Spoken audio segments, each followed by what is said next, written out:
Bakit mahirap sumunod sa Diyos?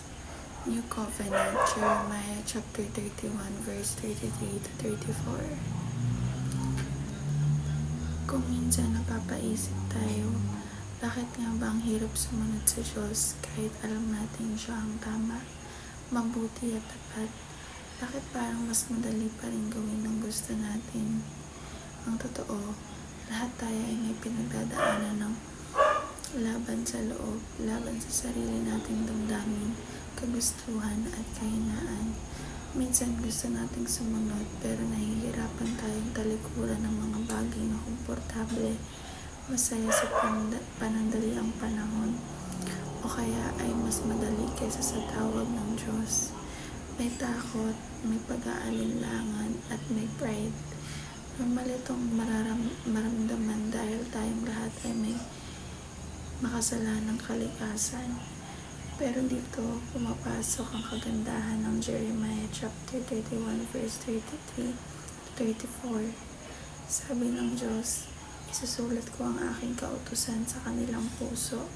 Ibig sabihin, hindi lang pandabas na pagsunod ang gusto niya, kundi pagbabago sa loob, sa ating isip, damdamin at sa motibo. Sa ilalim ng bagong tipan, hindi lang tayo inutusang sumunod. Binibigyan din tayo ng Diyos ng kakayahang sumunod sa pamamagitan ng banal na Espiritu na nananahan sa atin. Siya ang nagturo, nagpapaalala at nagbibigay lakas sa oras ng tukso at kahinaan. Hindi ibig sabihin nito na magiging madali ang lahat, pero magiging posible ang pagsunod dahil hindi na tayo nag-iisa.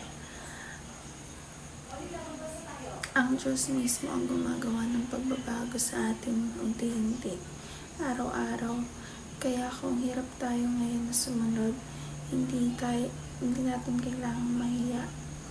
Lumapit tayo sa Kanya, sabihin natin sa Kanya ang totoo nating nararamdaman. Siya ang bahalang magtuwid, magtama at kumabay. Hindi natin kailangan maging perpekto para mapalapit sa Kanya, dahil mismo ang Diyos ang lumalapit sa atin. Kapag nararamdaman natin ang hirap sumunod sa Diyos, kapag pagod na tayo sa paulit-ulit ng pagkukulang sa will at sa bigat ng sarili nating kakayahan, look to Jesus. Tumingin tayo hindi sa sarili nating effort, kundi sa Kanyang grasya at sa natapos niyang gawin sa krus. Hindi si Jesus ang tumupad sa lahat ng hindi natin kayang tuparin. Si Jesus ang tumupad sa lahat ng hindi natin kayang tuparin. Sa Kanyang kamatayan at muling pagkabuhay, binigyan niya tayo ng bagong buhay, bagong puso at bagong kakayanang sumunod. Hindi na tayo naglalakad mag-isa.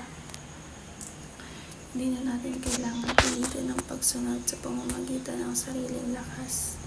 Ang kailangan lang ay tumingin sa Kanya, sa Kanyang kabutihan, sa Kanyang pagmamahal, at sa katotohanan ng it is finished.